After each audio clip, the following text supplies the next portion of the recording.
At dahil tapos na nga ang pasok nila Drix, eto pinasali ko sila ni Aima dito sa pizza making. Mga classmate rin naman niya sa school yung mga kasama niya dito at buti na nga lang din ipinayagan si Aima. Napakagandang activities nga to sa mga bata tuwing summer. Nasa 300 plus nga lang ang registration fee nito. Isang araw lang naman nila gagawin ito tapos 2 hours lang sila tatagal sa paggawa ng pizza. Bago nga nila simulan tong paggawa ng pizza, tinur muna sila dun sa kitchen tapos pinaghugas sila ng mga kamay. Kaming mga nanay nga dito natatawa na lang din kasi kanya-kanya na nga lang talaga silang lagay ng mga toppings nila. And after nga nilang ma-assemble, ilalagay nila yung name tag nila dun sa box para pag niluto hindi magkalituhan kung ano ang sa kanila. And after nga maluto, sinabay na rin nila ibigay yung mga certificate nila.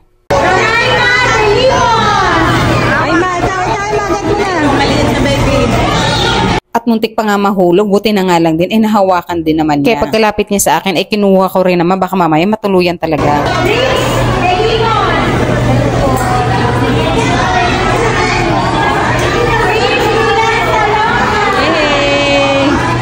O diba, pati nga ako natuwa sa activity nila nito.